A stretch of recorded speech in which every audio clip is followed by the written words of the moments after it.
Dear students, you must have heard this notion that our bodies work like a machine. But why would we say this? One of the reasons in saying this is that because machine depend upon energy, so whatever a machine is doing, it has to have energy for doing whatever its function. Similarly, our bodies also depend upon energy. And from where that energy comes, the very language of living bodies is termed or is spoken in terms of chemistry, the molecules. And the molecule which provide this energy in our body, actually one of the major molecules, the main molecule is ADP, ATP, adenosine triphosphate. It's one of the most vital molecules. I mean, perhaps no molecule have gathered so much attention whenever we are talking about the energy dynamics of our bodies. Now let's see the structural and functional aspects of ATP. One of the major way the ATP molecule provides its energy is that it gets coupled to a reaction which is not feasible. So if a reaction is not feasible energetically, thermodynamically, it cannot occur thermodynamically, then what happens that it is coupled with ATP, and the energy of the ATP is then used to make this reaction feasible. You can understand this with a very simple analogy. You can see here that there are two pulleys. Let's say this one is in the figure A, the green pulley. It has to move in towards the right direction, while in the figure B, this orange color or brownish color pulley, it has moved to the left direction. So pulley which have to move through the left direction is not possible with the weight which will be moving it to downwards, so it cannot let it to move towards the upward direction. While this pulley here, it can very easily be moved, and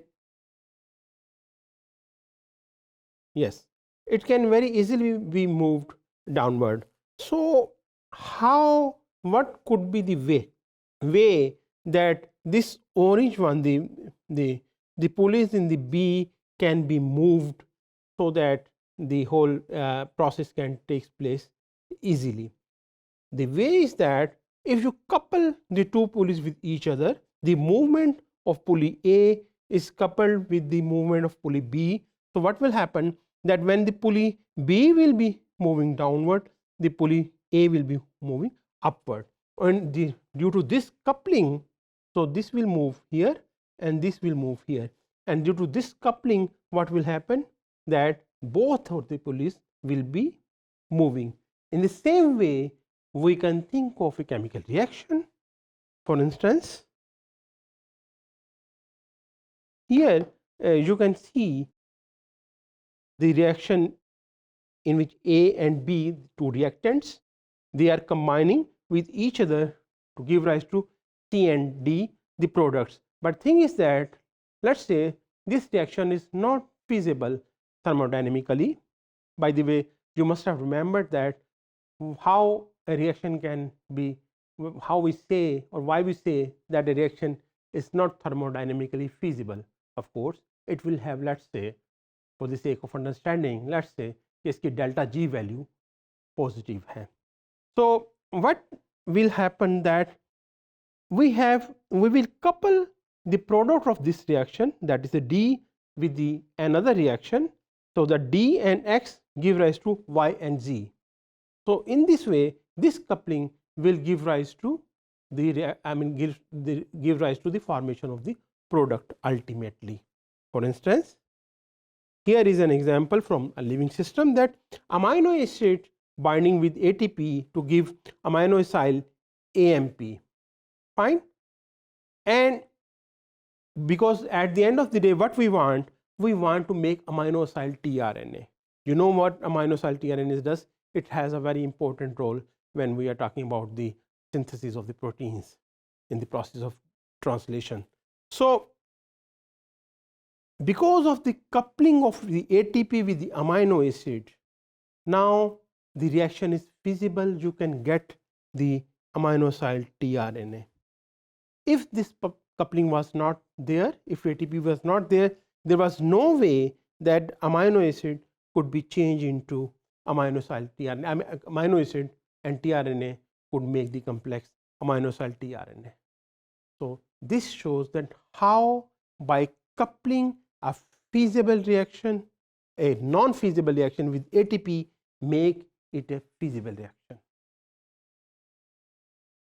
So, let us talk a little bit about the structure of ATP, because keep in mind, in biology, in living system, it's all about structures. Whatever function a molecule performs, it depends upon its structure, and what function ATP is performing, it's giving energy.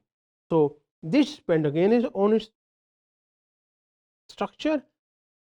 The adenosine triphosphate consists of three important components.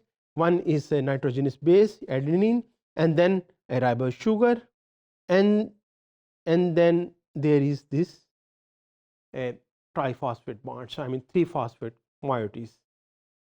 The bonds between 2 phosphate groups are highly energetic, as this because of this phosphate bonding that we get so much energy. This is highly energetic. Why this is highly energetic? Because of the electron pairs which are present in the oxygen moieties here, on the oxygen atoms here, they repel each other, and this repulsion gives rise to this repulsion is responsible for the containment of so much energy in ATP. So, the hydrolysis of one phosphate bond gives so much energy, and then there are 2 phosphate bonds here, one is this and one is this.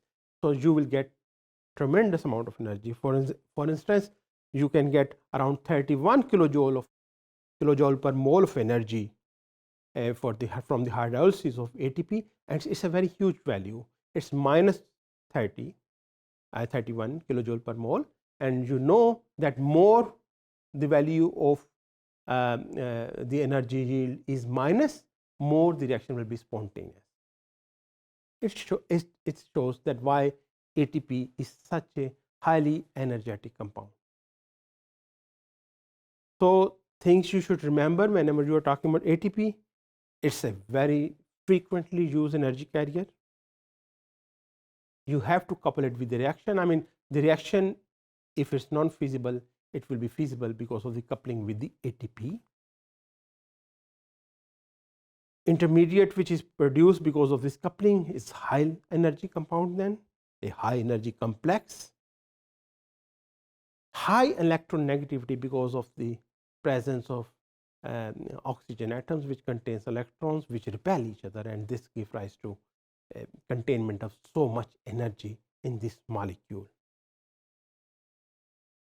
Now, when dealing with ATP, there should be some inevitable question which should come in your mind, and you have to ponder, because science is all about pondering, thinking.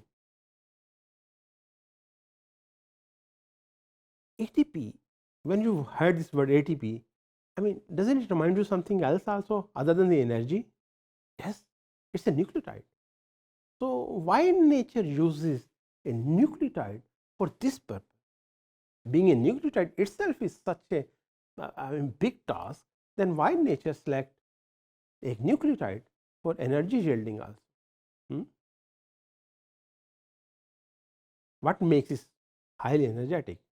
What makes ATP such a high energy containing compound? I mean, it should not be difficult for you now. Yes, there are other nucleotides also. There is CTP, there is UTP, there is TTP. Why ATP we use so extensively? Of course, Other molecules are also used like CTP and GTP, but why so much focus on why it is, I mean, it's so extensively used by living systems? Why ATP is used so extensively? And then why only nature select a nucleotide for this? I mean, it could be any other compound also. Why not NaCl? Why not glucose? Why not an amino acid for acting as an energy currency? Why a nucleotide is acting as a energy currency?